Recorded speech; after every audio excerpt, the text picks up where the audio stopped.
Hey everybody, welcome to the Nick and Joe show. I am not Nick, I am not Joe. My name is Chris Fraser, and I should be joined shortly by my partner, Nick Vandergragt. We can get him on the screen here. There's Nick. Yes, sir, there I are. Nick, good to How see are you, Chris? I'm fine, thanks. Oh, the pleasure is mine. Snowy Wednesday night in Ottawa. Yeah, we needed this like a hole in the head, didn't we? Yeah. Well, March is going out like a lion. Well, I just wish it would leave. I don't care how it goes. I just want it to leave. Yeah. We're Canadians. You know, it's funny. Yeah, I know. But the problem is that I don't like winter. I never have. And this one has been brutally long. I just talked to the wife this evening, and up in Sioux Lookout, they got another 4 to 6 inches of snow. Wow. I mean, it just won't quit. They have had a record snowfall up there. They've had, I think now it stands at over 6.5 feet of snow this year. Is that right? That's a ton of snow. It just blows my mind when I think about it. Okay, so this is a bit of a change for us. This is a little different format than we're used to. I want to thank BTR Radio and Mr. Melky for helping us out with the technical details surrounding this.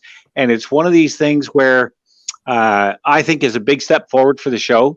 And that just to let people know that Joseph, my normal co-host, is off busy doing politics. He's running a campaign in the federal conservative leadership race. So he just didn't have the ability to be in 7 places at once. So we had to ask Chris to sub in for him, and he's graciously accepted that. And I appreciate his contribution to the show. I know he'll certainly fill Joseph's shoes quite nicely. So welcome aboard, Chris, for as long as it lasts. Thanks. It's my pleasure. What else am I going to do on a Wednesday night? That's a very good question. Now, I'm going to let you pick the first topic. Gentlemen, so, before we go too far, hi, John Milky from Blast the Radio here, show producer. Oh, Nick, yeah, sorry. That's okay, Nick. I just want to make sure you're sharing this on your Facebook page, because this is a very important ingredient, of course. I think most of your audience is probably on your page and not familiar with the Blast the Radio page.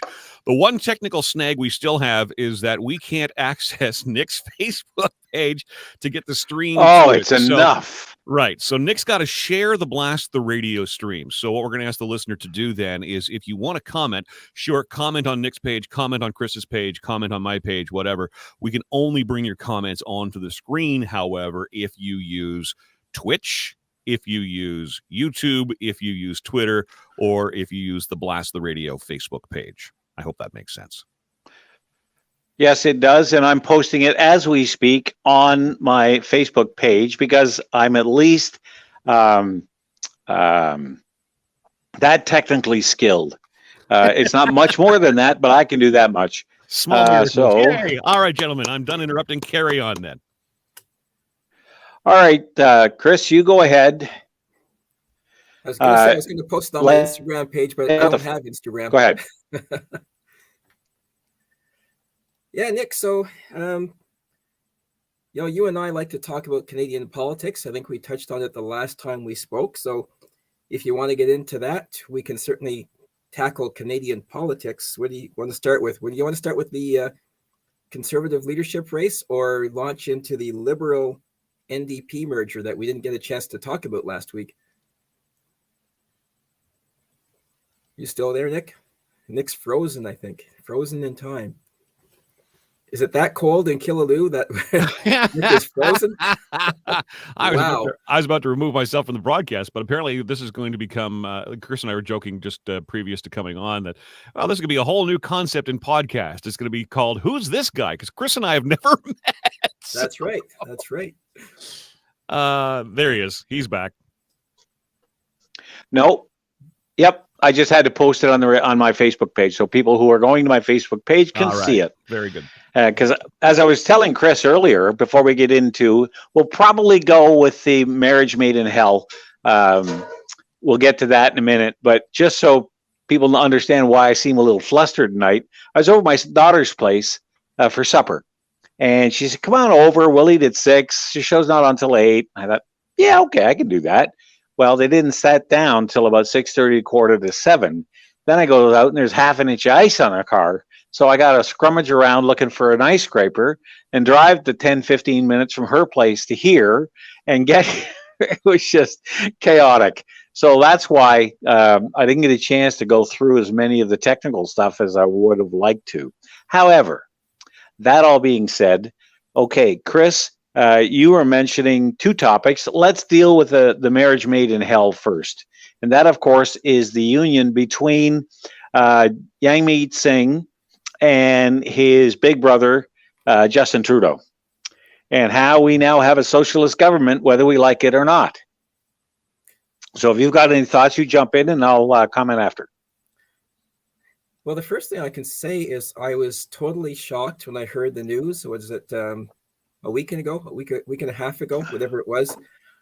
I was totally shocked. I didn't see this coming. Now, I have always seen, since the last election, I have always considered it, in my mind, a Liberal majority, because you know that the NDP was going to back them up in most bills that they were going to put forward. So they basically had an alliance, really, technically. But to make it formal, I was really shocked. I just didn't see this coming, and I didn't see the point of it, because I felt that the Liberals knew that they could always count on the NDP to back them up, and they would never fall to a no confidence vote as long as the NDP was there. So I was quite shocked at the merger.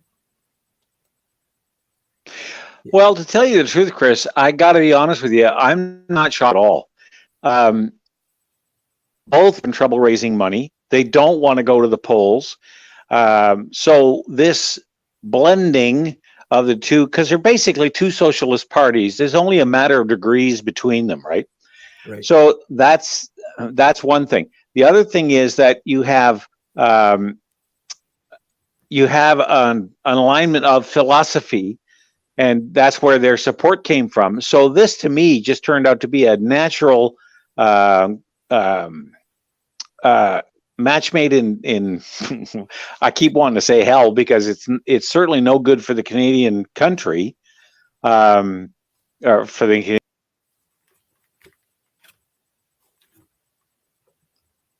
You just lost your audio there, Nick. I know what avenue you're going down there. The 2 parties are certainly philosophically, ideologically, not too far from each other. They're very close. There are some differences, and whenever there's an election campaign, you'll hear them go back and forth and say, we are better than those guys. Don't give them the time of day. But really, there's not much daylight between the 2 parties. It makes me wonder now what's going to happen. Well, for the next 3 years, they have their coalition. But it's going to be interesting to see what happens in 2025 when that election comes up. Will the NDP survive? I'm curious to know what the average NDP voter out there is thinking right now. I can see some of them being happy, saying, "Hey, well, we're getting what we want," because the NDP is going to be looking for certain policies, like the new dental policy, and so they'll be a NDP supporter will be able to say that, well, we got what we want because one of our policies is going through. But still, it wouldn't have happened with the Liberal merger. So I don't know if this is going to make the NDP irrelevant or not. And we still lost Nick. He's out in cyberspace somewhere, John. It would help you too, I suppose, if I actually turned my microphone on while talking, wouldn't it, Chris? Right. Yeah. Right.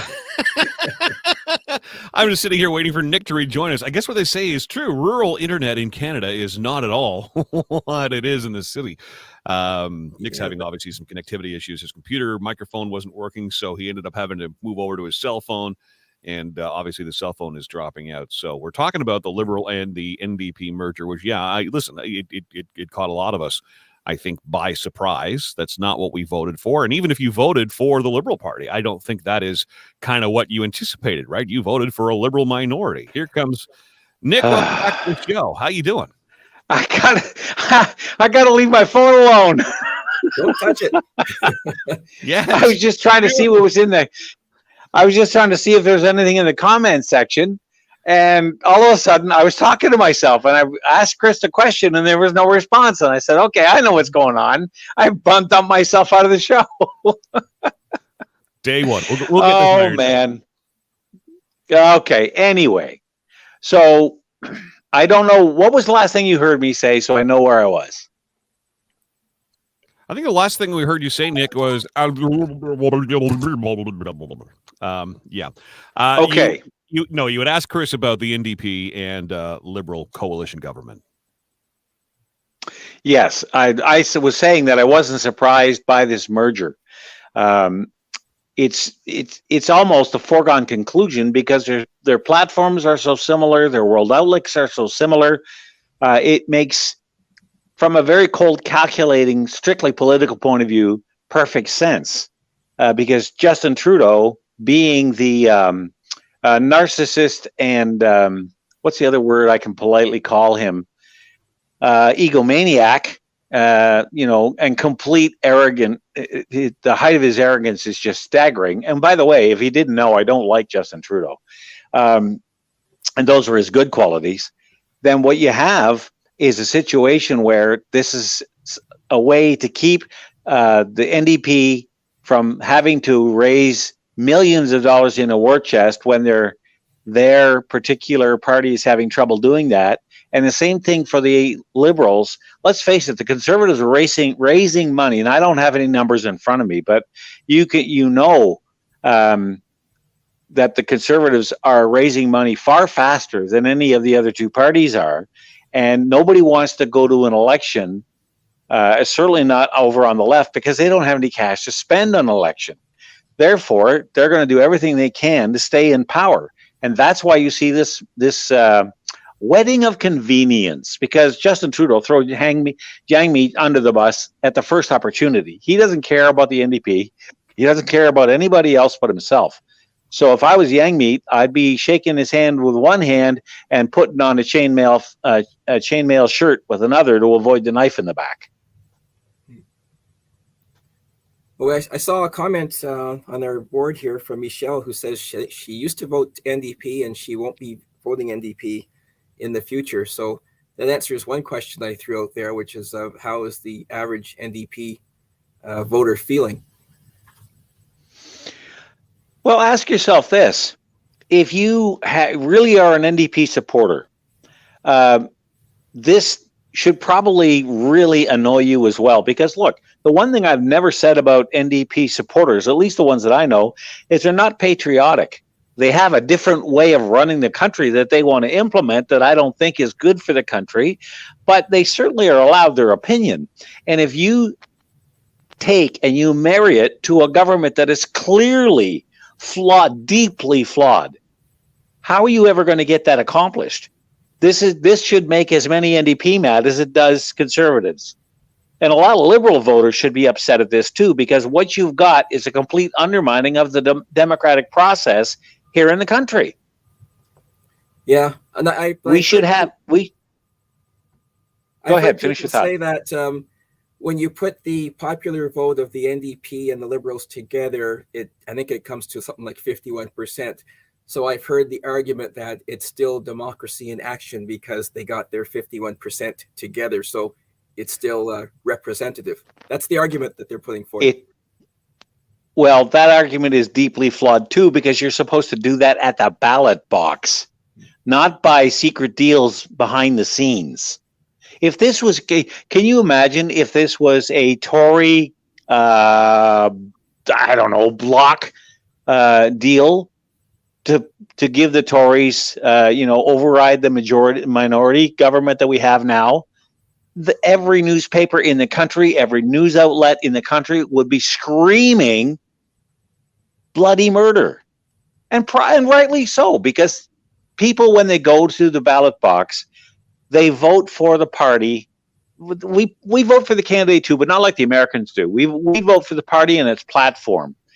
And you have a certain, you go out on the road if you're a politician or a politician wannabe, and you have to sell the message. You have to sell the platform, not just your own attributes, but the party plan as well, and convince people that that party and that platform is what's the best for the country and what's available. So to completely throw that away by making this deal with the devil just is absolutely outrageous on its face. But you got to remember who we're dealing with. We're dealing with a guy who only cares about two things: him and himself. And that's it. All he wants to do is keep his butt in the great big chair, and he'll do anything he can to stay there. Well, remember last fall when we were having the election, one of the ballot questions was, why are we having an election in the first place? And so now when you look at this alliance, you really have to ask the question, why do we even bother having an election? Because Mr. Trudeau could have just had that backroom deal back then and said, hey, just support me for the next 3 or 4 years, guys, and we'll just be a coalition. So there was really no need for an election then. Well, there certainly is a need for one now, and unfortunately, we're not going to get one anytime soon. Because part of the reason is, I think somebody's been reading the tea leaves to Justin, and after this whole, all the different scandals, like, the old story about the straw that breaks the camel's back. He's been called the Teflon Kid ever since he got elected. And sooner or later, though, it does start to stick. And people are sick and tired. Everything from COVID and the mandates to the WE scandal to Vice Admiral Norman to Jody Wilson-Raybould to the SNC-Lavalin scandal, all this stuff, it's like pushing snow. And eventually you fill the plow till it can't hold it anymore and it spills out the sides. And that's where they're at. And they are terrified of going to the polls because they're going to get reduced. What they're afraid of is they're going to get turned into the Ontario Liberal Party, the minivan party, because people are so outraged. And across the demographics, this isn't just conservatives mad at Trudeau. Everybody I talk to, whether it's in my daily conversations here in town, or whether it's people I talk to in Sioux Lookout, which is an NDP riding, by the way, I believe it is. Everybody hates the current government and what it's doing. No one that I've encountered believes in it and thinks it's all a bunch of hogwash and horsepucky. Yeah, and the thing about minority governments is of course, if it's the government that I want them to have a majority. But minority governments can work. Mr. Harper made 2 minorities work back in the early 2000s before he got his majority. So you can get your agenda passed with a minority, and people tend to like that because it means you have to negotiate and cooperate. And that's what troubles me and a lot of voters, that instead of going month by month and bill by bill and seeing how things go, they've basically just given themselves a majority government, and it's not illegal. I mean, it's not illegal for them to do it, but it's just I don't even know if it's unethical. But for 3 years, wow, I can understand if they were in if it was like a year or two from now and they wanted to carry through till 2025, but to make a coalition for 3 years, wow, I'm not sure if that's ever been done in the federal government before. Well, welcome to the new world. I mean, this is just insane. I think that as far as voters go, one of the things that this does is this is a slap in the face for everybody who ever voted in the last election, because nobody voted for this. Nobody. And nobody wanted this. I mean, in certain circles, you have people who want a socialist government, and in other circles, they want a liberal government where they take the worst of both sides. They take the worst of the socialists and the worst of the conservatives and blend that together to make a party. That's what the liberals are, at least in my humble opinion. And nobody wanted, in conservative circles, they didn't want this. So now to have this stuff down their throats, whether they like it or not, because he didn't hold a referendum, he didn't hold town halls, he didn't hold. Look, if he wouldn't come out and talk to the truckers, why does anybody think he would come out and talk to us? Because who were the truckers? They were us. They were blue-collar men and women out there working every day, slogging their guts out, who took the time to drive across the country in one of the most peaceful protests on the freaking planet. When they left, there was no burned out cars, no smashed windows, no, the biggest travesty that happened was some poor old lady got run over by a police horse. And he got called out for that in Europe by about half a dozen leaders. And the media over there roasted him over the coals for it. As well they should have. Does ours? They don't even mention it. You try to find a story about that in today's news about how he was treated overseas. Good luck. Yeah, thank goodness for the internet. We're seeing how Canada looks on the international stage by foreign media, while our domestic media seems to ignore certain things and cover for the current administration, which is really scary when you think about it. I mean, we're supposed to get all the news, good, bad, ugly. The media is not supposed to pick and choose what they share with us. Well, that's been true. That's been true since they invented the media, but it's also true that they have been the people coming out of J school or journalism school have been leaning to the left for years. Now, you know something? I don't mind that. I don't mind if they lean to the left, as long as they're open and honest about it. Like, I remember when Peter Mansbridge was still the main anchor over at CBC, and he always tried to put out this facade of objectivity. No, he was a socialist. And if he just come out and say so, that would have been wonderful. Like, when I was on terrestrial radio, I made no bones about where I came from and what I stood for. And I told people, I am an Orthodox Catholic coming from a conservative point of view. That's who I am. And if you want to know where my point of view is, all you have to know is that.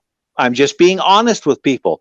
Integrity means integrity and honesty are hand in glove.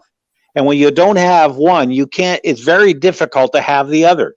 So when you look at what the media has been doing lately, it's just mind-blowing, the kind of stuff that they won't report on. Yeah. We just got a comment, and it's a really good question. I don't know if the person was asking this to get a real answer, but the question was, what did the convoy solve?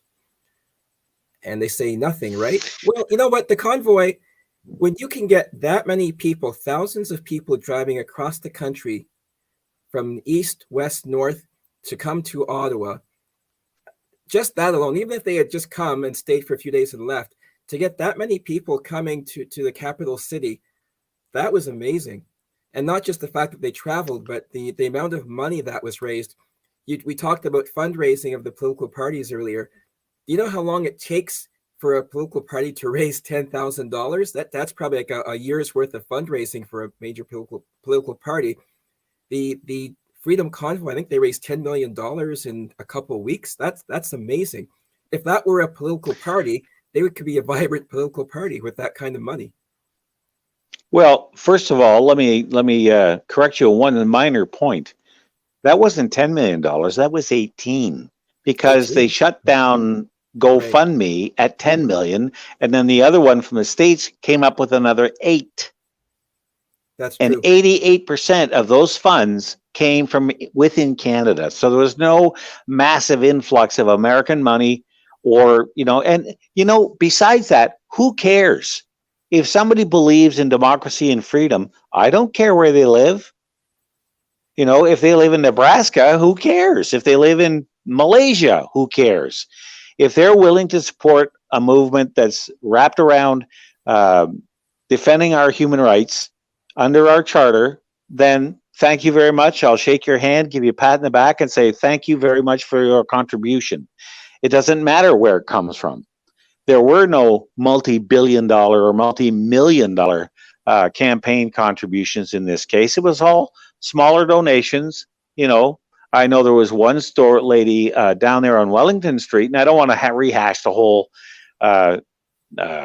truckers protest, but in this one particular case, a lady donated $250 so a guy could buy some gas, and she got pulled through a knothole in a fence for it over and over again, and it was really tough on her to be able to do that. So, but all that to say that the highlight of what this protest accomplished, was to not only demonstrate Canadians actually do have a spine and are willing to stand up for what they believe in the face of authoritarianism. It also sparked dozens of similar protests around the world. It wasn't just here. It was in Helsinki. It was in Australia. It was in England. It was in France. It was all over the globe. So yeah, it accomplished a lot. It might not have accomplished everything they hoped it would, and the fallout around it is ugly, at least here at home, but it inspired millions of people to take up the cause. Yeah. And it was very, I was organized but unorganized at the same time. But to be able to organize something like that on such short notice and get that kind of cooperation, and let's remember the way it ended was sad, but the first weekend when they came down, let's not forget all the scenes of those people standing on overpasses, waving their Canadian flags, cheering these people on like they were like heroes coming back from war. We've never seen anything like that in Canada, or maybe the Western world. I don't know. We've never seen anything quite like that. It was a phenomenon, and people can try to sweep it under the rug now, but that was one of the most incredible grassroots movements that we've ever seen. And to put an exclamation point on it, right in the middle of one of the coldest winters we've ever had. Well, look, Canadians will apologize to each other for bumping elbows when they pass each other in the doorway of Tim Hortons. So when they get together and they have a protest like that, there was an undercurrent of anger to it. There's no doubt about that. But to say that it didn't accomplish anything, I think, is selling the people who actually put it together short, and I think it also sells a lot of Canadians short, those who wanted to participate but couldn't be there, yours truly being one of them. So anyway, that aside, but to get back to the original question about the marriage in hell about these guys, I don't see any good coming of this. They're going to do things like, now they're talking about national daycare, they're talking about national dental and pharma, and the question that always anybody with half a brain will ask, where is the money for this going to come from? You can't just keep printing paper and paying with it that way. There has to be real wealth in the economy. And right now, we don't have it. We are over $1 trillion in debt. That's over $34,000 per every man, woman, and child in this country. How are we ever going to start to pay that back? It's going to take billions of dollars in lost rent, otherwise known as interest, that we'll never be able to see again and cannot put to work. Remember something, $34 billion a year is going towards that $1 trillion debt. Our defense budget's only 20, I'm going to say 24 billion. So we're spending more on servicing the debt than we are on defense. And I haven't talked about healthcare. I haven't talked about any other file the government has. We're just throwing that money away. And yet they want to bring on these other ones. It's just insane. People are just, they don't stop and think about the long-term consequences. And that's what worries me in the long run. Yeah, myself as well. I don't understand how people can see all that money being printed and distributed and think that it's a bottomless pit. It will never end. You know, if that was the case, then there would be no poor countries in the world, right? You would just go to India or Ethiopia or any third world country and just say, well, if you want to help your people, raise the minimum wage, give people money, give people a living wage. It doesn't work that way, as you said. If you don't have that economic base, you can't just print money. You can print money for a while, but then the more you print, it becomes worthless. And I just don't understand Well, why it also, people. Go ahead. I was just going to say, it also spawns depressions. That's what spawned the Great Depression from 1929 to 39. That 10 years of darkness, if you want to call it that. The Great Depression wasn't because the stock market collapsed. It's because of the government response to it. What people don't know is a little bit of history that in 1920 there was a greater crash in the stock market, but Calvin Coolidge, who was the president of the United States at the time, hid in his office and unplugged his phones and wouldn't answer for 3 days because everybody was screaming, "What's the government going to do?" And his answer was, "Government's not going to do anything. This is a private market affair." The market corrected itself and led to the greatest period of prosperity the world has ever seen. And that's why they call it the Roaring Twenties. Because all of a sudden they bounced back, it corrected, people recovered their losses, and the economy exploded. So when you have the government interfering with the economy by printing money and launching social programs, make work programs that wouldn't normally happen otherwise, at least not in the time scale that the government did it. Like, yes, we do have a few relics of that, the Hoover Dam being one, well, probably one of the largest. Is that a bad thing? Well, at the time it might have been, but today we reap the benefits of it. But that's like 80, 90 years ago. You know, we have to live with the economy we have today. So to do something similar would be disastrous for the economy of today. Yeah, Nick, I try to. The example I use when I'm trying to explain this to people is, I live in a townhouse condo, and I pay condo fees, and so my condo fees are like they're like your taxes basically. And fortunately, I live in a condo where the fees are pretty reasonable compared to most condos in Ottawa. But if you want a lot of fancy stuff, if you want like a heated swimming pool and a new gym and all these, wonderful amenities, you can have those things if you want, but you're going to pay for it. And so that's the reason why when I was on the condo board for a couple of years, and sometimes people would ask for things and they would send us, emails and messages saying, can we get this? Can we get that? And sometimes the answer was no, because if you say yes to everything, your condo fees will double or triple, and then everybody's out of pocket. So if you think of the government, your country that way, think of it as like a giant condo where your fees are going to go up the more stuff that you ask for. Well, Craig Anderson, or Craig in the chat room just made a good point. He said it was much like the 80s with the high interest rates. And in that, it might not be exactly the same because it was in the 80s, it wasn't so much the stock market, it was the runaway interest and the unbelievable inflation, which we could have that happen tomorrow with runaway inflation. You could almost say we're at that now. I mean, because the price of fuel propels pricing increases across the board. Nothing gets away from the price of oil because so much is either made from oil or from the transportation of that good or good services you do over the net. But goods has to go in the back of a truck, and that truck needs diesel fuel to run. Anyway, so yes, it's a very interesting and it's a very dangerous time that we live in. What's that old Chinese curse? May you live in interesting times. Well, I think that certainly qualifies here. Yeah. And as someone I heard say the other day, this is not your father's Liberal Party. So this is not like the Liberal Party of Chrétien and Martin. And you probably weren't even crazy about that government at the time. But I think we would all take that right now over what we have. Because at least Martin and Chrétien, tried to rein in spending, and they kept the budget balanced.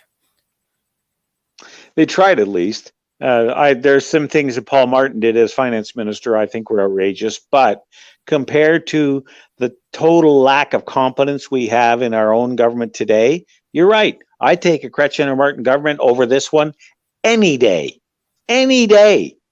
because at least they weren't trying to bankrupt the country. Yeah, and one of the commenters in the comment section asked a good question: where are we going to be in 3 years? Like, it's not. Think about it, 3 years is a long, long time.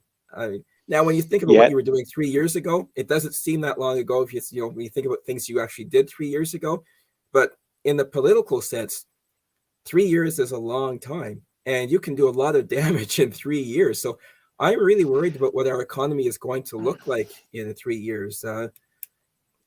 I shudder to think what it's going to be like. I agree with you. I have no idea. I don't have a crystal ball either, but I know under present management, if nothing changes, it's only going to get worse. Now, there was a comment pop up. I didn't see who posted it, but somebody said, "Well, how does Bitcoin fit in all this?" And to tell you the truth, I'll be completely honest with you. I don't know enough about electronic currency to really offer any kind of an opinion on it.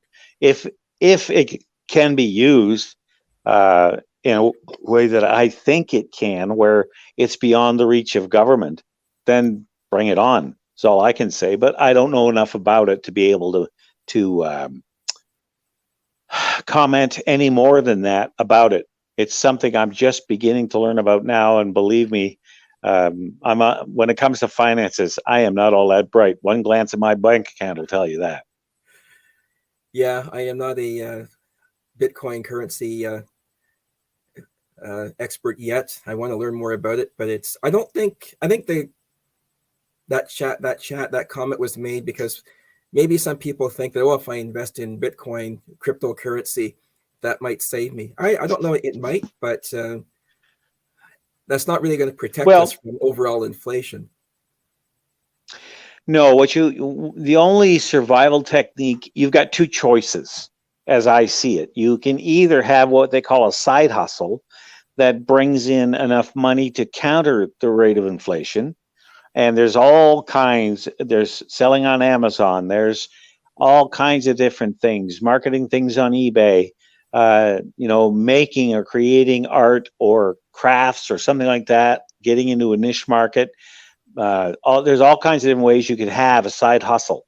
And if you can do that, great. Not everybody's that gifted. But the other alternative is to sell everything you own, go up north, find a piece of land where nobody else is around, build a cabin, just live in the bush and not have to spend any money.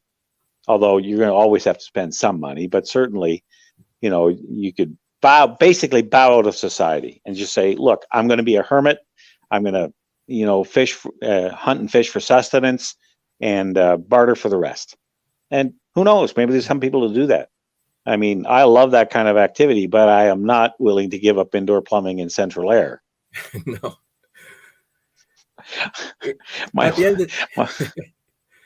That's not how you guys live out in Killaloo. I thought that's how you live right now. I thought you were out in the horse and buggies there. It is how we live. That's how come I don't want it.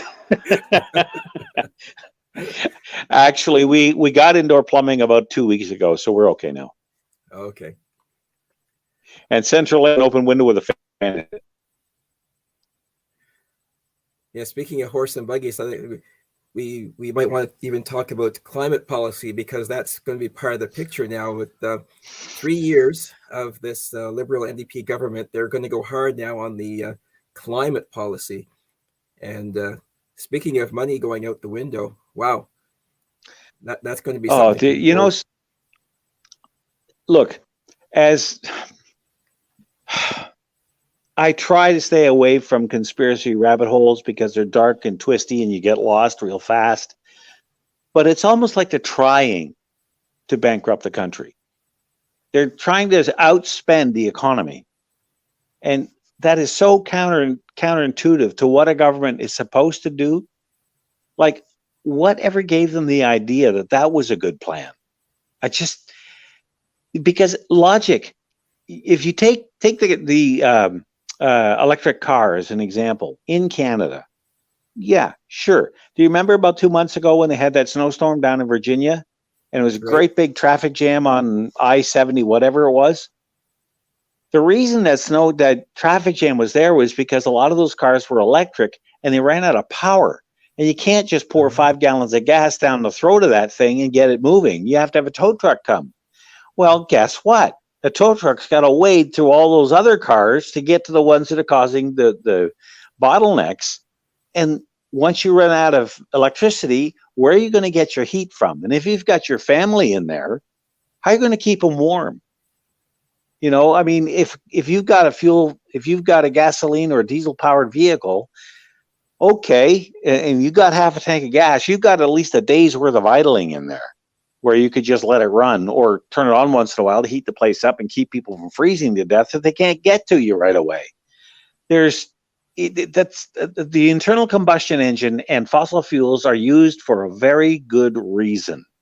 And I use this analogy, I say this a lot, and that is because internal combustion engines with the use of fossil fuels provide us the greatest amount of energy in the smallest package. The only thing that is greater than that is nuclear, and I don't want nuclear cars running around. As much fun as it would be to have 13 years worth of fuel in the car. There's some other big drawbacks we don't need to get into that come with running things with nuclear power. So setting that aside, gasoline and diesel fuel, natural gas, propane, all these different things, they work because they contain so much energy, and there's nothing else that can replace them yet. Yeah. I mean, it'd be nice if everyone had an electric car. If electric cars didn't cost an arm and a leg, sure, we could all have them. But then you'd have to have the power stations and everything, the grid to power them. So we're not there yet. That's the problem. We're not going to be there for a long time. And I don't think we need to go there. Like, look, if you don't know about what goes into one of these electric car batteries, do a little research. Take a look at the manganese, at the cobalt, at the lithium, at all this stuff, and how that stuff is mined. And then compare it to fracking or a refinery with a pipeline with a system that's already here and works amazingly well when it's used. And you contrast the two and ask yourself which one you'd rather go to if protecting the environment is your number one concern. It's no contest. It's hands down. I mean, you're going to go with fossil fuel. And if I hear one more person say that we have to reduce carbon dioxide emissions or carbon sequestration or things like that, I'm going to lose my mind, Chris. I can't understand why people do not realize that carbon dioxide gas is the single most important gas on the planet. And burying it in the ground and putting it out of reach of our leafy green friends is the dumbest idea I've ever heard. It's insane. Carbon dioxide gas is what makes life possible.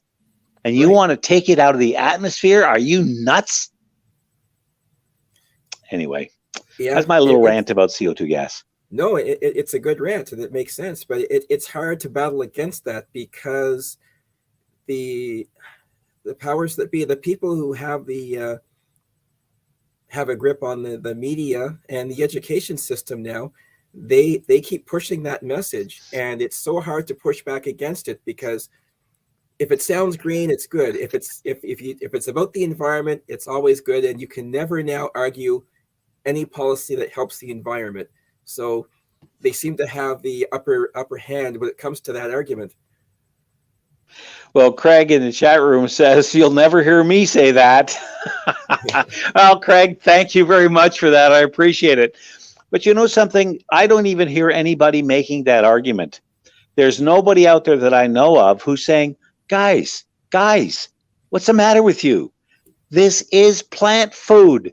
We take greenhouses and we pump it up to 1,200 parts per million so that we get a better crop yield, so that we get more production out of our plants. The plants love it because they're sitting at a smorgasbord, and we love it because what the plants produce, the fruits and the vegetables and the root crops and all that other stuff, anything that grows in the ground grows faster, better, and is more nutritious. What is the matter with us? Like, holy cow. All right, I'm going to get down off my environmentalist stump because, man, I tell you, it's enough to make me crazy. The other question you were asking is about the leadership, true? Yeah, but before we get to that, John tells us we have a viewer on video. So. Oh, cool. Just pretty cool. Now he knows why I was in radio all those years. Right. Not paying attention to the cues. M. Philippi, if you can hear us, your microphone is muted, but you've joined us via the video stream. We'd love to have your thoughts on the show. Go ahead. M. Philippi, please unmute your microphone so we can hear you. No, I guess they fell asleep, Nick. They fell asleep, Chris. Oh, man. I try to be entertaining. I really do. Yeah. Okay, we'll let them come back. Let us know if they want to come back. And Craig's asking, so who are you guys, and why have I not had the opportunity to tune in before? Okay, well, first of all, Chris, introduce yourself, and then I'll follow up.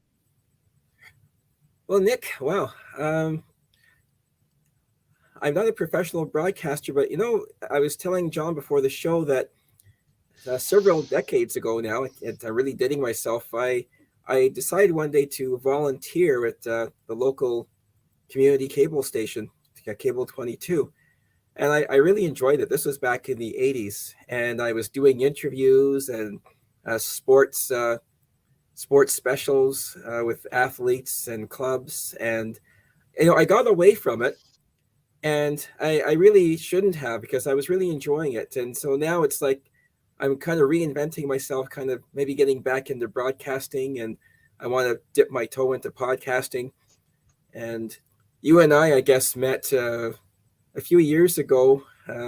One year I was running for city council, actually. And I guess I came in and did an interview on your show.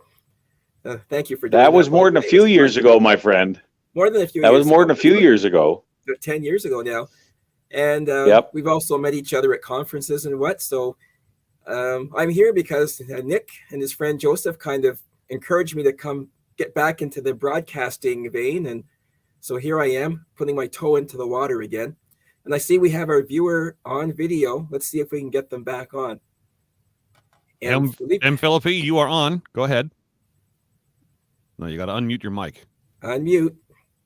Just like those government Zoom calls, you got to unmute. Now I'm scared. Now I'm afraid we're going to find somebody pantsless on the other end. Wait a minute. I hear an extra voice. Go ahead. Yeah, sorry about that. I'm new to this, and I don't know what I did wrong. I did not intend to join right now to talk, so I don't know what's going on. Well, you know what? Any excuse. My attitude is any excuse to talk is a good one. You're welcome anytime. Thank you for tuning in, and we hope you'll do it again. Yeah, well, but if you don't have, you're gonna have to explain me what I'm doing wrong. I did not request to go via video, so I'm not sure what I'm doing wrong. Ben, c'est la deuxième fois que you're not doing... vous êtes ici. Ça cliqué sur le link, je pense. It could be. Yeah. Ben, merci. Okay. Merci d'avoir nous rejoindre ici. Salut. That was nice. Well, we'll take him any way we can get him. Yeah, sure. What? Now we know the All technology works. What kills me is he didn't intend to be on the show, but he clicked it twice. That now that double click will kill you every time. But that anyway, just so people know who I am, I worked in. I got my start in radio in 2000 here in Killaloe at a little community radio station. I ran a show called Think Tank for 2 years. And after that, I went to CFRA and I said, just give me a critique and see where my strengths and weaknesses are, because someday I want to do this full time. And once I said that, I was on the air there for 13 years. I did 2 or 3 different shows. All of them. The first one was a Saturday night show called the Nick at Night Show. How original. Then I did the Sunnyside Nick show. which was really original. I hated the name, but I didn't get to pick it. And I also filled in for Lowell Green. I filled in for all the mainline hosts. The only show I didn't do was a morning drive because I don't wake up till 2:00 in the afternoon, and they knew it. And they didn't want me making a mess out of the drive-in show. So, but I've done a lot of radio in the past. I've interviewed all kinds of people I got no business talking to. The ambassador from Iraq to Canada, General Louis McKenzie. I even barbecued Yasser Naqvi once, highlight of my career. I had him for half an hour and he couldn't go anywhere. And I put him, I put him on a spit and roasted him. It was fun. Someday I'll tell you the whole story. But so I cut my teeth in municipal politics. And once I was done at CFRA, they made a hard left turn and I went flying out the right-hand window, is a gentle way of putting it. I started doing, I tried to do my own podcast, but I didn't know the first thing about it.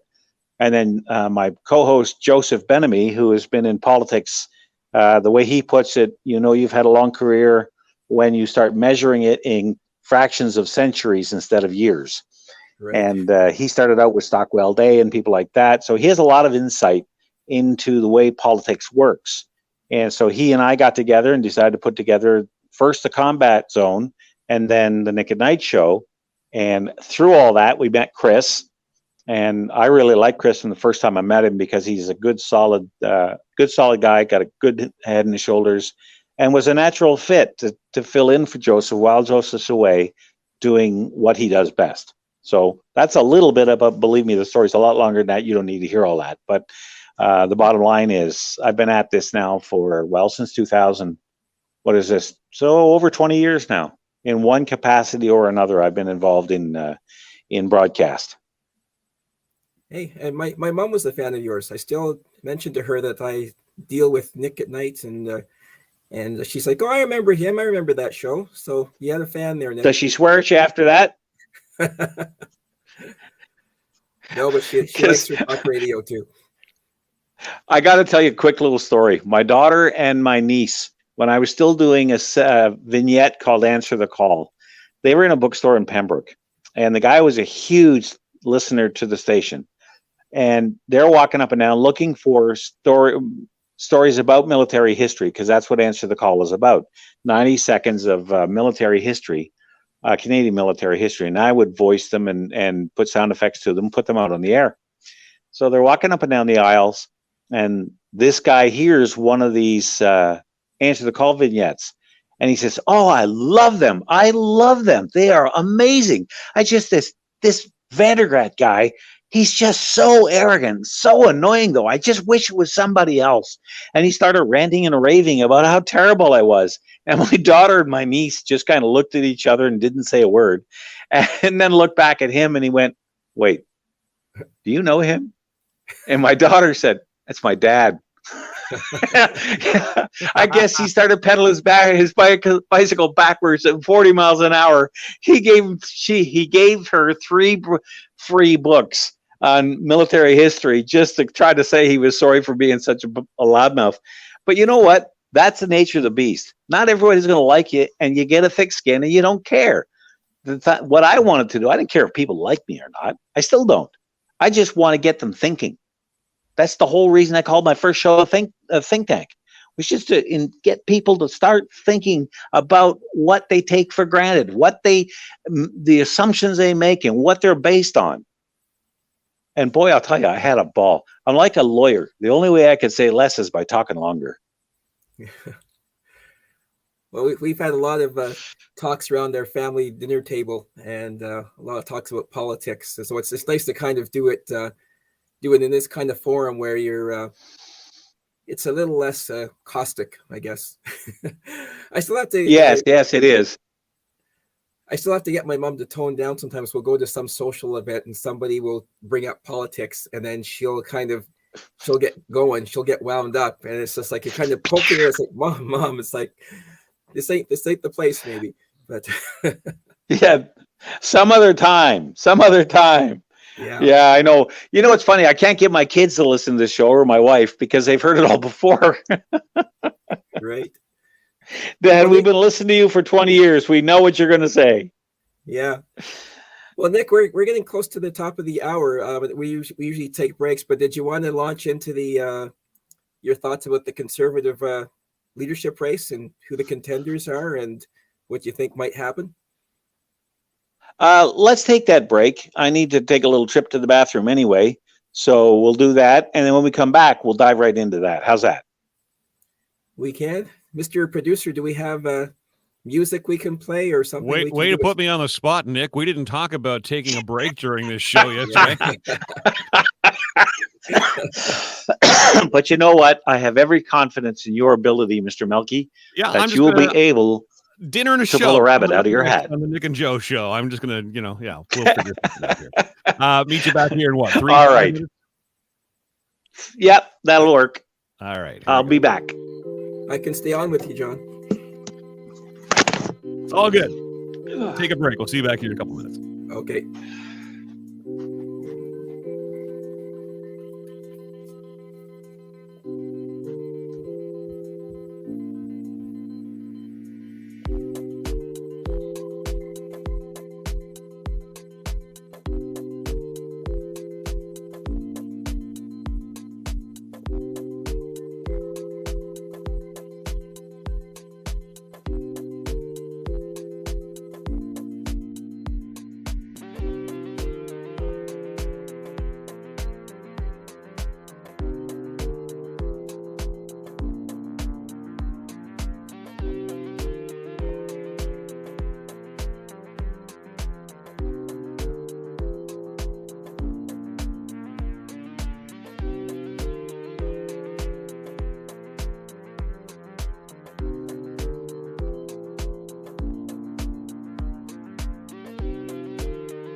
It would help if I unmuted my mic, I bet, too, wouldn't it? Yeah, that'd be good. That's twice now that I've done that. See, the mic's never off when I'm working with Lowell Green, right? Nick, are you ready to come back on stream? Anytime you're ready. All right. So I see I'm messaging you in the private chat, but none of you seem to be seeing the private chat. So I saw it. Well, see, that's what I did the last time, and I got booted out for it, so I'm not touching the private chat. The only time I see the private chat is when it pops up in this tiny little script right here under my picture, and that's why I have my reading glasses on so I can see what it is. Well, it's your own darn fault, sir. I had a perfectly good microphone ready to plug into your computer, and you didn't pop by and pick that up today. So, yeah. You know what? Looking at the weather, I'm glad I didn't. Yeah, you know what? Fair enough. All right. Well, welcome back to the Nick and Joe Show. I am John Milkey from blasttheradio.com. We're streaming live on the Blast the Radio Facebook page. Nick, I know you're sharing it there. If you've got comments, do post on the Blast the Radio page. We can get your comments up on the screen. I'm putting the link in the chat as well. You want to click on it, even by error. You can be part of the video chat, and as well, you can text or you can call us at 613-604-6464. Without further ado, back to you guys. And we'll take those guys any way we can get them. Yeah. All right. So we were talking all things environmental and the marriage from hell in the previous hour. I think it's time to move on to there you had another topic, Chris. Remind me what it was. Oh, the conservative leadership race. Right. Okay. Look, in my estimation, this is Pierre Poilievre's to lose. I don't want to see a coronation. I don't believe in coronations. I want to see him have to fight for it. Because during these kinds of battles is when you get a real sense of what the individual vying for leadership is made of. Now, I also I have no interest in Patrick Brown or Jean Charest. I think both of those are just wolves in sheep's clothing. They're both liberals. They just happen to wear blue ties, and we've had enough of that. We don't need any more. That's what was wrong with Aaron O'Toole. That was what was wrong with not so much Andrew Scheer, but Andrew Scheer just didn't seem to have the fire in the belly to be able to pull his caucus together and make it work. And so enough of the mamby-pamby leadership. Let's get somebody with teeth. And it's one of the reasons why I really like Roman Baber. Now, Roman, he's an outsider from the point of view that the press isn't talking about him. Nobody's paying him any attention. And they made that mistake with Brad Trost as well. At first in the race, nobody paid him much attention. And then he ended up coming in third. Considering he was 13th, that's a heck of a leap. So I'm not going to say that Roman Baber can't do the same thing. What I am going to say is I don't think anybody who's serious about posing a threat to the Liberals whenever we do get to the ballot box is going to feel comfortable with that under a Charest or a Patrick Brown banner. I just don't see it happening because we'll end up in the same result we have now. Yeah, well, if you look at this support, if you judge this by support by MPs who have come out to support the candidates, definitely Pierre Poilievre is in the lead. I found a chart that actually shows you how many endorsements they have. So Pierre Poilievre has 48 MPs and 3 senators supporting him right now. The next closest to that would be Jean Charest with 11 MPs and 3 senators. So that's I mean, for Charest to jump in and get 11 MPs, it's not too bad for a guy who's been out of the picture, out of the national picture for quite a long time.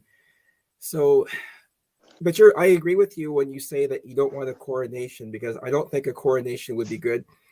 If Poilievre wins, I think that he needs to earn the win, and I think it'll be good for him to really you don't want him to coast. He has to work for it, and by working for it, that means he's already on the road. He's going to be in Ottawa tomorrow night. I think I might venture out that way and take a look, but he's been over. Is it tomorrow night or is he there tonight? tomorrow night. Tomorrow night, he's going to be out in the Okay. West End. So, but he's working hard. He has so much going for him because, first of all, he's very smart. He knows his files. He's been in Parliament for, wow, how many? 15 years now, I think. Yeah, something like that. He was 24 when he first got elected. Yeah, so he's got the experience. He's a great communicator. He stands up for Canadian values, and he can articulate his opinion quite well. So I think Pierre is definitely going to do quite well, but he has to be careful not to lose too much more ground to the Charest camp. And then you've got some of the others like Charest, and then you've got Patrick Brown, Leslyn Lewis, and Roman Baber. So some of those people can drain votes from you too, from the ridings. So it's not going to be an easy run for Pierre, but right now, as long as he doesn't make any major mistakes and he has a good machine behind him, he's got the not the media savvy, but the social media cred. He's great at producing those short videos, and people love watching those short YouTube videos. He's the king of that. So that's going to do well for him to get his support across the country. Well, let's put it this way: if I would probably, if I had to choose between the two, I'd pick Roman, just because I think he has a better grasp of the long game. He understands what the real. He's not like he would say that he's not running against any of the forerunners right now. He's running actually against Marxism, and he's right. I think that's exactly what socialism has morphed into, or has its roots sunk deeply into. So that's what we're fighting. And he understands that and isn't afraid to articulate it. And I really respect that. So I would probably vote for Roman over Pierre. But if Pierre wins, I could live with that. I could live with Pierre as a leader. I've met Pierre. I won't say we're on each other's Christmas card list by any stretch, but he knows me and I know him. We've been to several social functions together over the years. So, you know, if you said to him, do you know this guy? He'd go, oh my God, no, don't even talk to me about that guy.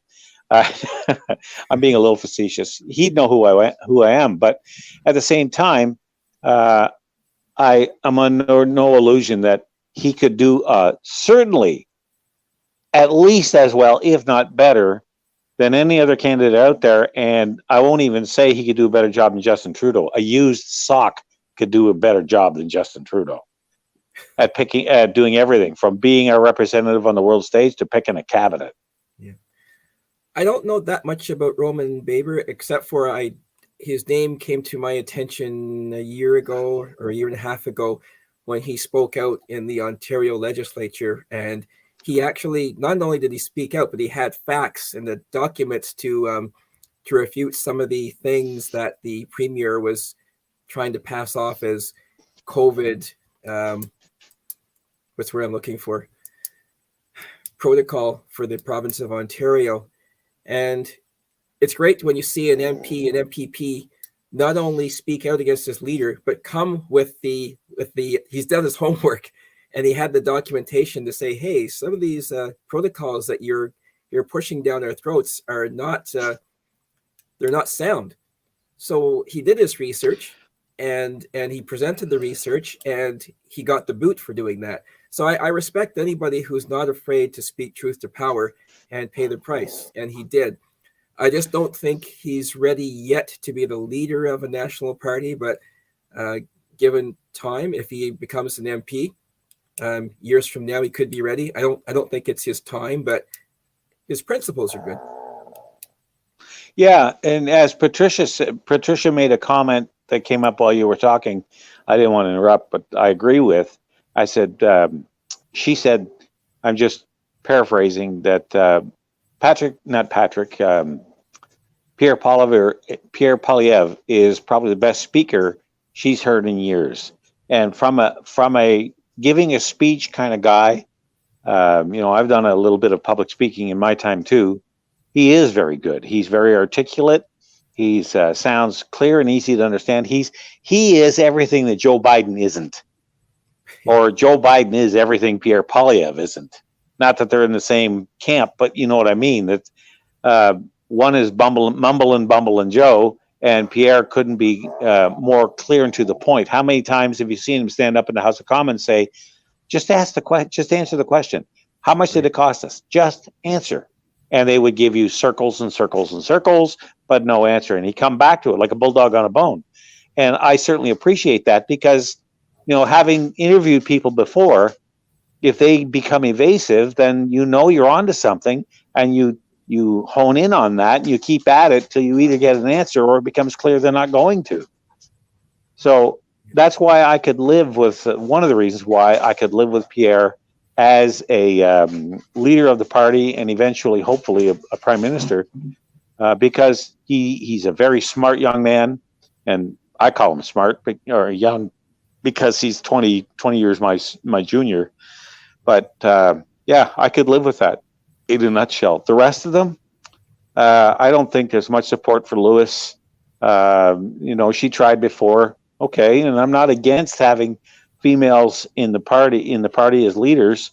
That's not the case at all. It's just I want the most qualified candidate, the person who is the very best of what we have to offer, or what an organization has to offer, to be the one to get the job. But believe in merit, not in affirmative action or any other program that, trying to make men and women equal. Men and women are not equal. They never have been.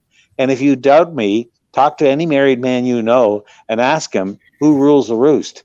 90% of them will tell you my wife. I'm the boss of my castle because my wife says so. They're not equal. We have to step up to be able to be equal to women. So I'm a big supporter of women in all kinds of fields, just not where it makes physiological sense. Doesn't make physiological sense from a strength point of view, like the military and people like that. Yeah, I think we're equal. We're just different. It's different. Yeah, that's a good way to put it. Yeah, that's good. That's a long. That's what I like about you, Chris. You cut through all my word salad right to the point. I wanted to bail you out there. I didn't want you to get buried in comments. I like comments. But anyway, I did get a chance to briefly meet Leslyn Lewis a couple of years ago, and I'm glad she threw her hat into the ring the previous time, because if she hadn't, it would have been three men. And people out there are going to say, "Oh, the Tories are just like a party of patriarchy and male dominance." So it was good to have a strong woman in the mix the last go around for the Conservatives, and she's thrown her hat in the ring again. I think her chances of winning are very slim. I don't think she has any official support from any MPs right now, but she'll raise her profile by putting her hat in the ring. And it also means that she probably has even a better chance of keeping her seat next time she runs. So I think she may be doing it just for the profile, and I think it makes the party look good to say, look, we're an inclusive party. We have a minority and a woman running for our leadership. So I think it's good for her to have her hat in the ring. I didn't realize how many people are actually had signed up. Now, right now, as it stands, you have to have raised a certain amount of money at this point. I think it's $150,000, which is a lot of money. I think Leslyn Lewis has raised that much money. I'm pretty sure Polyev already has, and probably Charest. So some of the others on the list, I think, still have to hit that 150,000 mark. So at the end of it, I guess by the summer we'll know who's left after the fundraising is done. Because if you don't hit that bar, you get disqualified. So I think by the summertime, I think we should have 6 or 7 candidates who have passed the bar as far as pass that bar. Yeah. Yeah.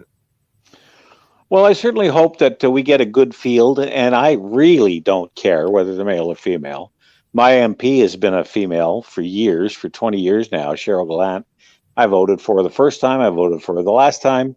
And if there's no other option, if she's still the Conservative candidate, I'll vote for her again. It's got nothing to do with gender. It has everything to do with merit. Whoever is the best person for the job, regardless of any other factor. That's who I want. And you can use the analogy of, do you want the best heart surgeon holding the knife over your heart while he does a triple bypass? Or do you want the best one affirmative action can provide you? Guess which one I'm going to take. Okay, so it's really that simple. It's got nothing to do with what you look like, where you come from. I don't care. Just, is your hand steady, and are you good with that knife? And if the answer is yes, go ahead. If it's, well, I'm as good as they could find because of the parameters they put down on heart surgeons, sorry, I want a second opinion. So anyway, but yeah, so it's not about any of that stuff. And I think too many people get caught up in this. Well, we have to have a mosaic that reflects the Canadian community. Well, no, we don't. We just have to have the best candidates that community can provide. That's what we need. It's the same thing with police or firemen or military or whatever it is.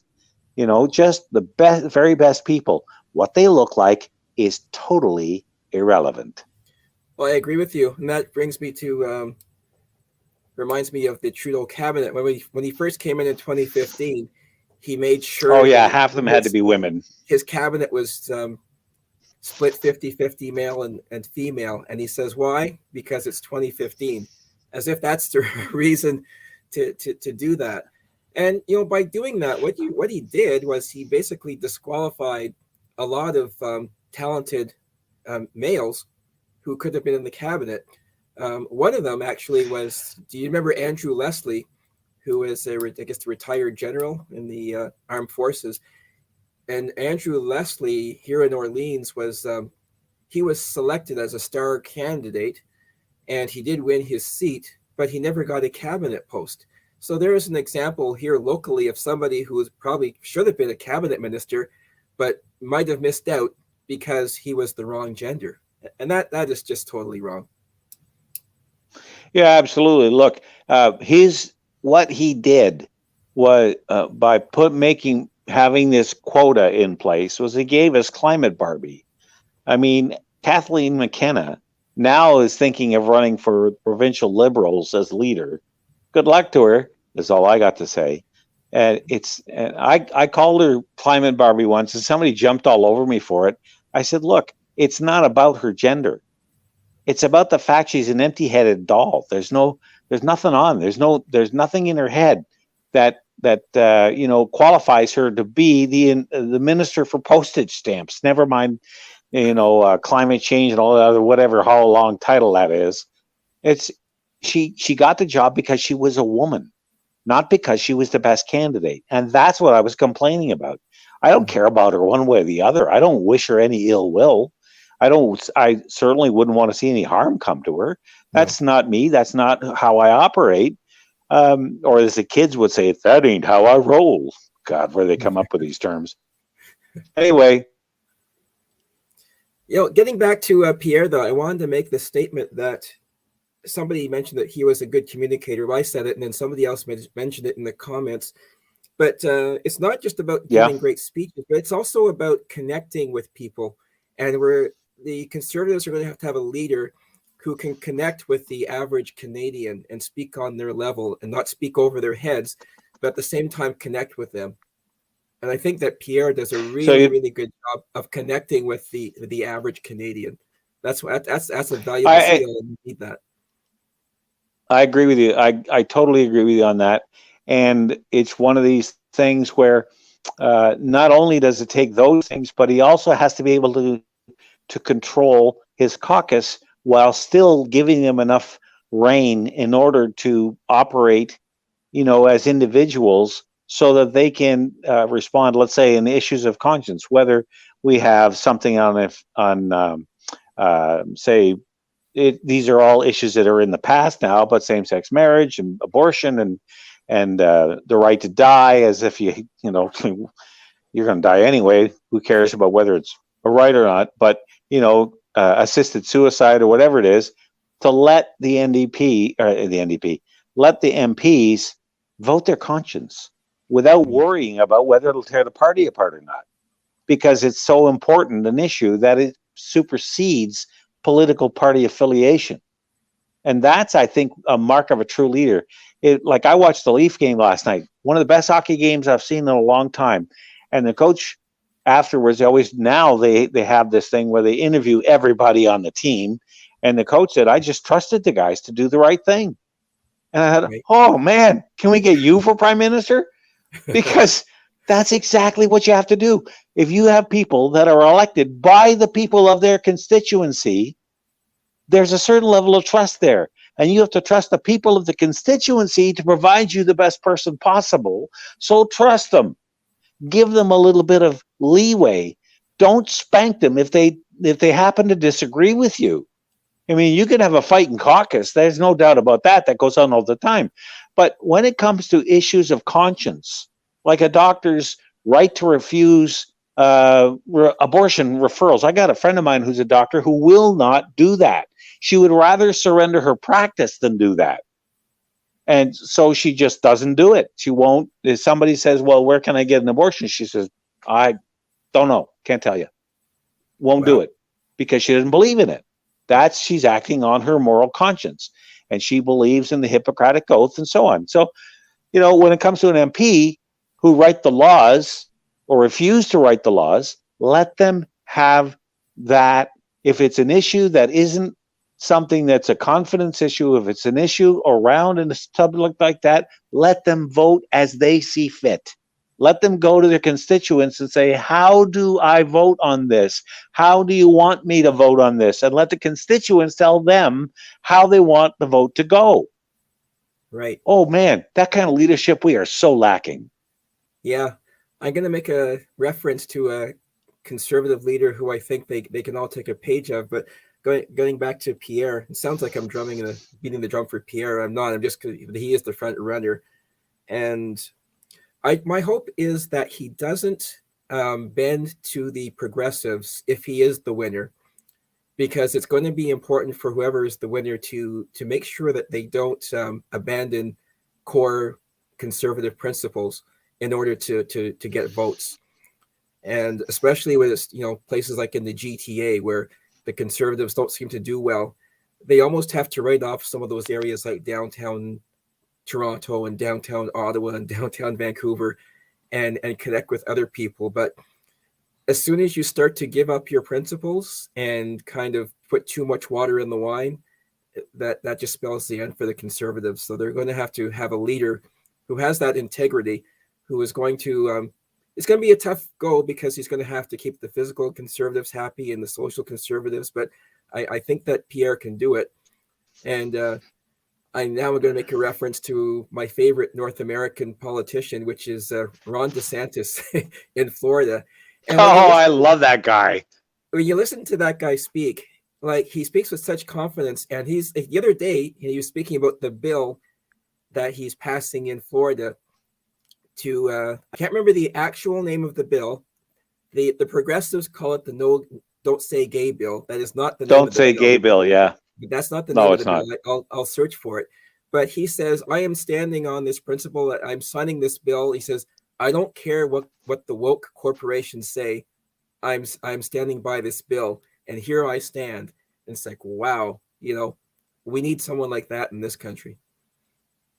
Amen to that. I like DeSantis a lot.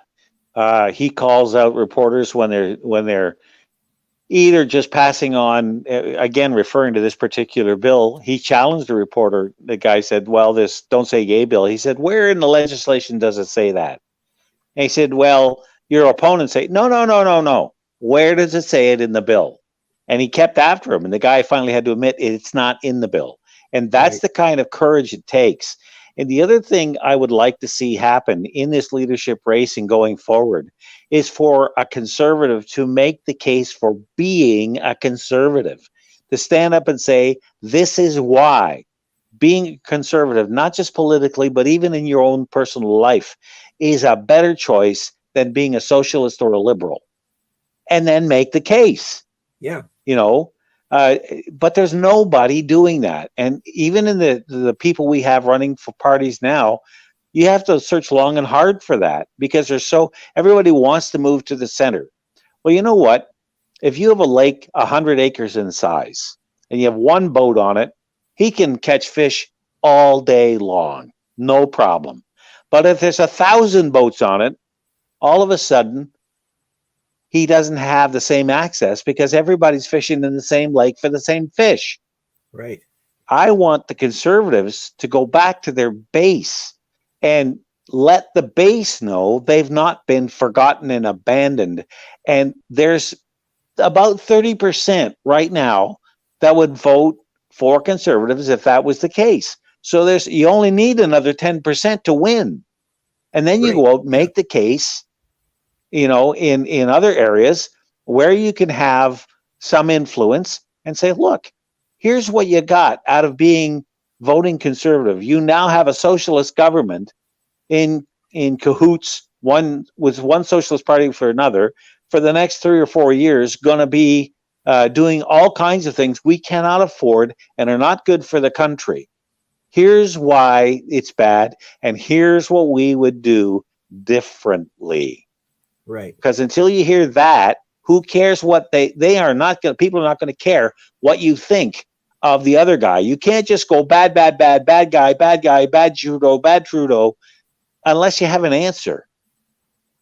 And that's absolutely key. Yeah. And that's that's the reason why Trump won in the States. Love him or hate him, the message was very clear. And like the whole "Make America Great Again," that was probably like the greatest political slogan in the history of the Western world, because it worked, and people could understand it. It was simple, it was clear, and people could buy into it. And Trump had a way of speaking to people that just connected, and that was his key to success. He probably would be the president again if it hadn't been for A, COVID, and B, the whole George Floyd thing and the riots of 2020. If it wasn't for those two things, he'd probably still be president. But the economy was doing well under Trump. And when it comes to the economy, that's the main thing. People, if it doesn't hurt them in their bank book, they'll probably give you a second chance. And I guess that's going to be the only upside for the Conservatives going into 2025, a long way from now, is how much are people's bank books going to be hurting when we get to 2025 with all these policies. And Polyev is great on fiscal policy, so that might be the only hope for the next three or 4 years, if he can connect with people on those pocketbook issues. Well, he certainly, if anybody can do it, he can. And I want to see more from Roman. I'd like to see, to me, it would be great to have a slugfest between Roman and Roman Baber, for those just joining us, is a contender for the crown of the CPC party, as well as Pierre Poilievre and a bunch of others we've already discussed. But I'd love to see a slugfest between those two, because then you have two quality men socking it out, trying to convince us why they are a little better than the other guy. And then whoever wins. This did not happen. In the case of Brad Trost, if you go back to him, when he came in third, Andrew Scheer won that and got completely ignored. He almost got put out in the hallway in the House of Commons. His desk was so far from the leader. And yet this guy came in third. So I don't want to see a repeat of that. I want to see the opponent respected and given a profile suitable of somebody who came in second. And, right. Because obviously a lot of people liked what he had to say. Otherwise, it wouldn't have been quite a race like that. I'd love to see that. Yeah. So, Nick, we're hitting the half-hour mark again, and we've got like 30 minutes, I guess, to go. And one of the topics I was hoping we could talk about a few weeks ago, but we weren't able to get to it. Do you want to touch on the royal family? Because I tend to be a bit of a monarchist, and the royal family, it's quite a story. I mean, you think about all the TV movies, and Netflix has a show on them and everything, and it never seems to end with the royal family. But as Canadians, I think sometimes we don't see the significance of the royal family and why we have them and why they're necessary. But the only reason I bring it up is because my family background is from the West Indies, Jamaica, and Prince William and his wife Kate went to Jamaica recently. And I think most of the people in Jamaica still respect the royal family, but as here in Canada, there's always that small vocal minority who Yeah. have a problem with the royal family. And it does turn out now that there's a lot of pressure in Jamaica for them to cut ties with the royal family. And from the reports I saw briefly in the newspaper, the Jamaican Prime Minister actually, basically in a speech right in front of Kate and William, said that, Jamaica would finally like to cut ties with the monarchy. And, my heart just sank when I heard that, because, Jamaica has been part of the Commonwealth for so many years. And even though they got their independence in 1962, they still all of a sudden now want to cut ties completely with the monarchy. And I don't see how that is going to do them any good. Do you have any thoughts on that? Sure. And just before I get to it, I saw a comment pop up while you were talking that somebody said, and I think it might have been Chris or Craig, I'm sorry, say that Pierre Poilievre has never answered him about whether or not he's involved with the World Economic Forum. Well, I've seen him do an interview where he absolutely quite categorically denies he's had anything to do with them. He does not like their policies and will not implement any of them as prime minister. So he has dumped for those of you who are doubting, who are wondering about that, he wants nothing to do with them in a nutshell. So back to the royal family. That was Mark, by the way. I've never understood. Mark asked that. Oh, is it Mark? Yeah. Okay. Yeah, well, okay. I knew I saw it pop up, but the old man's got old glasses and it's a small screen. Mark, anyway. Mark, who was trying to join us via the video link earlier, is fine. He's kind of jumping around. So Mark All should right, go out to the event tomorrow night and ask Pierre directly at the event tomorrow night. Sure. Yeah. Absolutely. By all means, go on out. And that's what this is for. Put him through the ringer, man. I mean, I don't, like I said, when I said I didn't want a coronation, this is part of it. If I were standing for office and people wanted to ask me tough questions, I'd have to stand there and take it and answer them, whether I like the answers or whether I thought they were going to like the answers or not. At least then you can say that I asked the question and I got an answer. Yeah. And so that carries a lot of weight. So back to coronations. Okay. Yes, I've never understood people's distaste for the monarchy. From a Canadian perspective, the monarchy doesn't cost us anything. We're not sending bucket loads of money over to England just because the Queen is our monarch. It's a symbolic role. Yes, there's security concerns and we have to spend money on security when she comes to visit and stays at Rideau Hall. Rideau Hall. But that's true anyway. We do that for anybody. Like if the president comes or if some foreign dignitary comes or if the Pope comes or something like that, there's that kind of money just is part of being a democracy. So I don't really worry about that. But there is I think there's a lot to be said for the traditions that we have taken and made our own that come from Britain. The Westminster style of government, as an example, our legal system, our civil code, all these things come from Great Britain. The whole Magna Carta, which is the bedrock upon which our Constitution rests. Okay, it's because of the Magna Carta, which comes from England back in 1214, I think the year was. Or there's more than one Magna Carta, by the way, but the one everybody thinks about is around 1214. Anyway, so that said, to see it happening in other things just tells me that people in other areas, I should say, tells me that people just don't understand history. The reason we maintain ties with England is because it's part of our, let's call it our childhood. Okay, before we were born as a nation, we were an English colony. Even in Quebec, they were a British colony for almost right around 100 years. And as much as the separatists in Quebec don't like to be reminded of that, that's the truth. And it's just, England, remember something. Wherever the British monarchy went, democracy followed. Look at the great Western democracies in the world, whether it be Australia. Well, today you could make some arguments about whether they're democracy or not, but historically, New Zealand, Australia, the United States, the Caribbean, Canada, all these different places. That's about half the globe when you stop and think about it, are now democracies because of the British Crown. And yes, they got some things wrong. Yes, they committed crimes. But show me a system of government that's free of that. Even the ancient Greeks weren't perfect. So what do you want? I mean, I don't see any reason to cut ties with the British Crown because, first of all, it's not costing us anything. And secondly, it's a very big part of our heritage. Yeah, and you know what? It might be a small thing, but when I saw videos of Prince William and Kate down in Jamaica, and they were at some school and the kids were surrounding them and they were having fun. They were dancing with the kids. It's like that in itself is worth keeping ties with the monarchy because it brings goodwill. It makes, when they go somewhere, it makes people happy. And you could see the happiness on the people's faces when they went to visit.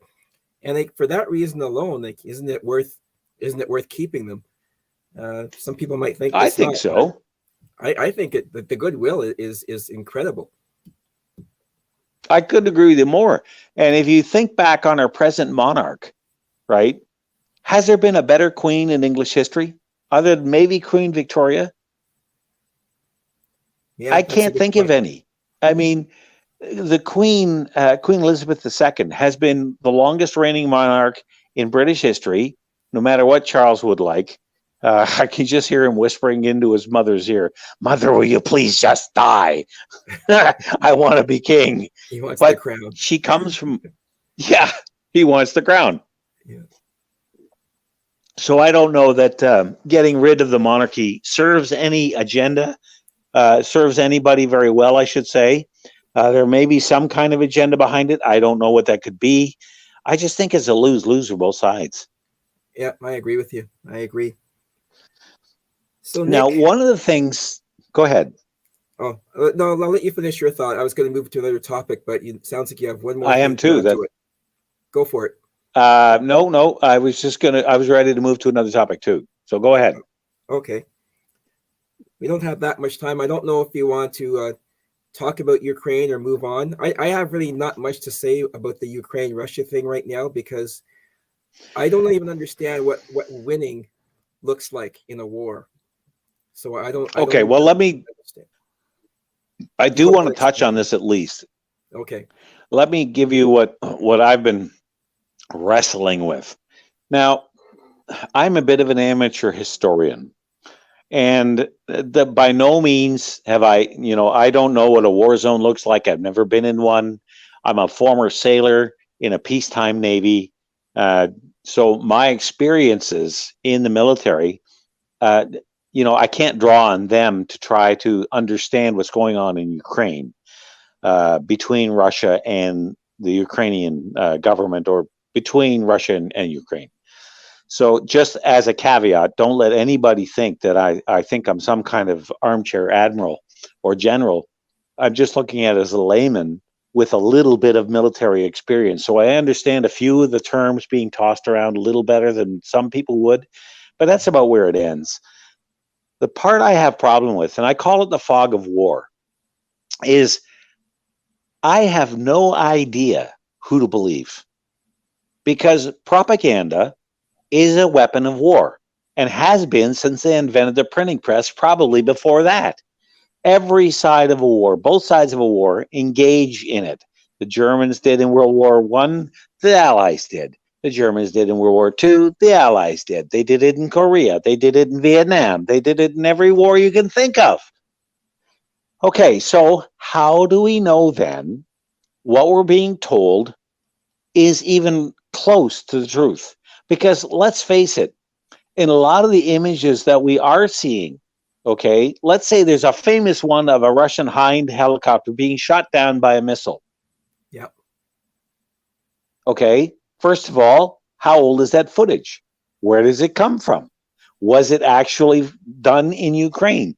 We have no way of knowing. Or a destroyed tank, or we have guys dropping mortar around. There's a scene of a mortar squad using their mortar. Now, for those of you who don't know what a mortar is, it's a tube that fires a bomb on a high arc, several hundred yards, 1,000 yards away, and drops it on a position. They're a very old weapon, but they're certainly the modern. They use them on modern battlefields because they can give you indirect fire, which you can shoot at somebody without them being able to see you doing the shooting, is what indirect fire means. So, but when you watch them using it, you never see the rounds come down. You never see any, you don't see the consequences of it. Then you see an overhead shot where there's explosions in some trees. Well, okay, but how do we know that's actually, and I'm going down a rabbit hole, but the point I'm trying to make is I don't know on a propaganda level, on a military level, who to believe. There's no doubt in my mind that Putin is the bad guy. He's the baddie. He's the one that crossed the border with weapons and wanted to decapitate a government and kill the prime minister, the president of that country.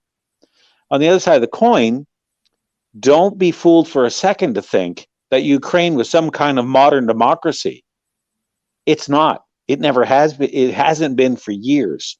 Zelensky, before the war, shut down all political parties in the country, and they were not allowed to operate in any capacity at all in Ukraine. He took over the media and only allowed media favorable to him to broadcast or print. Does that sound like a democracy to you? Doesn't sound like one to me. No. Now, having said that, that does not say that Zelensky doesn't have the right to throw the Russians out of Ukraine, or at least try, and that we need helping him is a good thing. But let's not fool ourselves for a minute that to think that we are defending some kind of modern Western. We're not defending France or Germany or Norway or Sweden. This is Ukraine. Until recently, it was one of the most corrupt places on earth. So, I don't know what to believe here. And that I find really frustrating. I guess we can believe, though, when we see the burned out buildings and the shelled buildings, at least I think we can believe that's real. That's not manufactured. Oh, there's a war going on. There's no doubt about it. Nobody's denying that, the Russians are using World War II tactics of scorched earth and just blasting everything to kingdom come with no regard to the consequences. This is not modern war in the way that we expect it. In other words, you use precision weapons so you keep your collateral damage, which is a polite way of saying civilian casualties, to a minimum. They have exhausted all of those, or they just don't care. Either way, the consequences are the same for the people on the ground. Everybody's sympathetic to that. It's just, I'm just saying that I just don't know when it comes to everything from, are there Nazis in Ukraine? There's a long history there going back to before World War II of groups that are not exactly nice guys.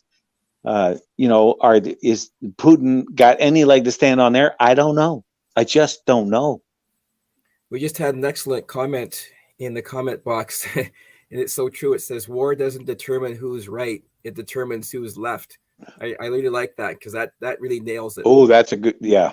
Yeah. Yeah, and there's another great quote I love when it comes to warfare, and it comes out of the American Civil War, and it was attributed to Ulysses S. Grant or I think it was Robert E. Lee, general, the guy who ran the Southern forces.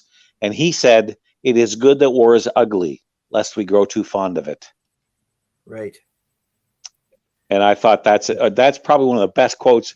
And the one you just quoted is not a bad one either, by the way. I think there's a lot of truth in that too. Yeah. But this is part of the. That's the first time I've heard it, but that's really good. Like, who's left? Hopefully there's going to be a lot of people left. That's the sad part, is like when I just cannot imagine living in a situation like that where, the apartment building I'm living in could be bombed at any minute. That is such a depressing thought. It is. There's no doubt about it.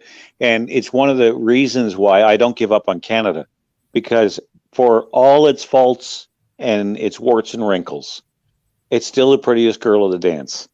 And whether we like the person that brought it to the dance or not, we will hold our breath longer than Trudeau will be in office. And someday we will get back what we've lost. I have absolute faith in that, because to give up on this country, if Canada fails, nobody stands a chance. Now, you start at the start, you had to squeeze in something about your Maple Leafs near the beginning of the broadcast. So I have to squeeze in a little thing about my Ottawa Senators and the shocking loss of our owner, Eugene Melnyk.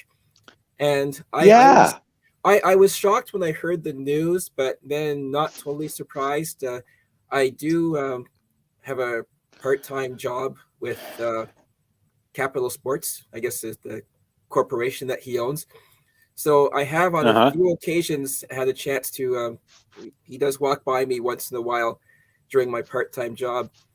And the last time I did see Mr. Melnyk, he did not look well. This was like about 5 months ago. So when I heard the news, I was disappointed, and I wasn't totally surprised because he did not look well the last time I saw him. But I'm happy to see that the people of Ottawa, the media, everybody has been very kind, very kind words about him and for what he did for the team. Because let's face it, I think we were on the verge of losing that team, which means people like yourself who might like to go to the Canadian Tire Center and watch your Leafs wouldn't have been able to do that. So I'm so happy that we do have NHL hockey in Ottawa. And let's face it, if it wasn't for a guy with the big deep pockets like that coming in back in 2003, there might not be a team out there in Canada right now. I couldn't agree with you more, Chris. And as much as I can't say I'm an Ottawa Senators fan. I've never been. I've been a Leaf fan for most of my adult life. I was a Boston Bruins fan when Bobby Orr was playing. And after that, I took a hiatus for a while. When I came back, I decided that Canada's team, the only team that really represented the whole country was Toronto. Became a Toronto fan, and that's where my allegiances lie. But people like Mr. Melnyk deserve our respect, and no matter what team they own, the fact is they risked their own money in the tens of millions of dollars to put up a stadium, to put up, in the case of the Canadian Tire Center, that off-ramp was built with private money. Yeah, and that's right. Was a requirement. It wasn't something the government put in. There was no tax break there. They said, you want it, you better build it. So they did. They went out, they believed enough in their dream and enough of their vision to bring a NHL franchise to the city of Ottawa, to actually spend the millions of dollars required, because that stuff isn't free, not even in those days, to put in an off-ramp so people could go out and see the games. Now, this could very easily launch me into a long tirade about people who gripe out how much money their neighbor has.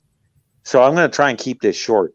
But the next time you want the rich to pay their fair share for those socialists among the crowd, remember Eugene Melnyk, because how many of you have sat in his seats and cheered on whatever team you happen to believe in and want to see prosper, whether it be Toronto or Ottawa or some visiting team, who cares? It was because Mr. Melnyk and people like him took their own money, put it into a dream they had to be an NHL owner and hire thousands of people, just like you, Chris, give them a chance to make some money, hire players who get paid a lot of money, but then spend a lot of money in the community, buying homes, buying cars, coming to live here, paying taxes. All that stuff is what runs our economy. The NHL is the economy in a nutshell. It really is. And this is why, whether or not I like the Ottawa Senators has nothing to do with it. I respected Eugene Melnyk because he put his money where his mouth was. And he was not afraid of, taking that risk. Because listen, if there's a business model out there more shaky and and more fraught for failure than professional sports, I don't know what it is. Yeah, and you can imagine this year too, because the last 2 years when with the pandemic conditions. Now in 2020, all the teams I guess were in the same boat. They couldn't have fans, but starting in this previous season, at the end of 2021, it must have really hurt all the Canadian owners to see the arenas full in the United States, full of hockey fans side by side, and then in Canadian arenas, nobody. I mean, you think about the revenue Tarps over that the you're seats. losing. Oh man, I can't imagine how that would kill me as an owner to see that every night. Well, don't forget, these are small market teams like Ottawa, like Winnipeg, like, Toronto's not in that class, but some of these smaller markets certainly counted on a big chunk of the revenue was seat sales. Right. It's, TV rights, that helps for sure. But if you are lacking, let's round off just for the sake of discussion, a 20,000 seat arena at $100 a seat, given the nosebleeds all the way down to the ice surface, you Right. average those out at $100 a piece. That's $20,000 a game, and there's 82 games. Yeah. So it doesn't take long. That starts to hurt. Yeah. So I think the estimate I heard was like the Leafs were losing like $3 million a game for the seats that they weren't selling, and then on top of that, Yeah, the well- concessions that they weren't selling. So yeah, I didn't even mention concessions. And Yeah. as far as the Leafs are concerned, because let's face it, to go and see a Leaf game against any kind of team at all in Toronto, you can pay thousands of dollars, to get a seat. It's why most people never get a chance to see them play live unless they come to a small market like Ottawa or Winnipeg or someplace like that. And like when I'm in Sioux Lookout, I'm as close to Winnipeg as I am to Toronto. It's a 4.5 hour drive. Oh, To is go that see right? the Winnipeg Jets and the Toronto Maple Leafs, I'd do that. Mhm. It'd be because it's the only chance I'd ever get to see them live. Other than that, there's skills competition, which is nice, but it's not an NHL game. Yeah, well, you know what? I really tip my hat to entrepreneurs, whether they're a large entrepreneur like Eugene Melnick or the small, the mom and pop shops. Talking about the aftermath of the pandemic. When you think, Right. I was walking downtown the other day, and I guess a lot of people, especially if you live out in the East or the West End, you might not have reason to go downtown lately. But when you go downtown, take a look at some of the places that are closed. And you think, wow, it's like I used to spend a lot of time in downtown because I used to work on the Quebec side, and I'd have to come through downtown every day. And it's a lot of the places are still there, but I've noticed like there's a lot of closed doors downtown, and it's just so sad to see what's happened after the last 2 years. This is the part, and I got to agree with you again. To me, the entrepreneur is really, because most of us do not work for major Fortune 500 companies. The company that I was working for up in Sioux Lookout, 200 employees. The one before that, maybe a little more. I've worked for plenty of companies. I worked for a year for a heating and cooling company down near Windsor that had like 10 employees. That's who most of us work for. And when you go out and you want to raise taxes on corporations or on businesses, guess who has to find a way to come up with that money?